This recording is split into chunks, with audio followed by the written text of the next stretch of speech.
সম্পদ শুধু ক্ষমতার লোভে তা আমি বিক্রি করে ক্ষমতায় থাকবো, সে বাপের মেয়ে আমি না। আমি জাতিপিতা বঙ্গবন্ধু শেখ মুজিবের কন্যা। আমার হাত থেকে এই দেশের কোনো সম্পদ কারো কাছে বিক্রি করে আমি ক্ষমতা আসতে চাই না। আর এখনো যদি ওই বলি যে না, ওই সেন্ট মার্টিন দ্বীপ বা আমাদের দেশ কাউকে লিজ দেবো, তাহলে আমার ক্ষমতা থাকার কোনো অসুবিধা নেই, আমি জানি সেটা, কিন্তু আমার দ্বারা সেটা হবে না।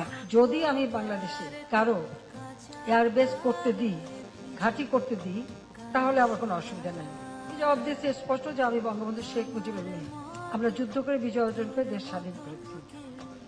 দেশের অংশ ভাড়া দিয়ে বা কারো হাতে তুলে দিয়ে আমি ক্ষমতায় যেতে চাই না। তার বলে আমার কোনো আফসোস নাই এই জন্য যে দেশের সম্পদ বেচে দিয়ে ক্ষমতা আসতে হবে, ওই রাজনীতি আমি করি না, একটা নীতি দিয়ে করি। আসলে বাংলাদেশের ভৌগোলিক অবস্থানের কারণে এখানে চায় কেউ কেউ যেখানে এমন একটা সরকার আসুক যারা তাদের পদলেহন করবে, কি এরা যাদের বন্ধু হয় তাদের তো আর শত্রু লাগে না।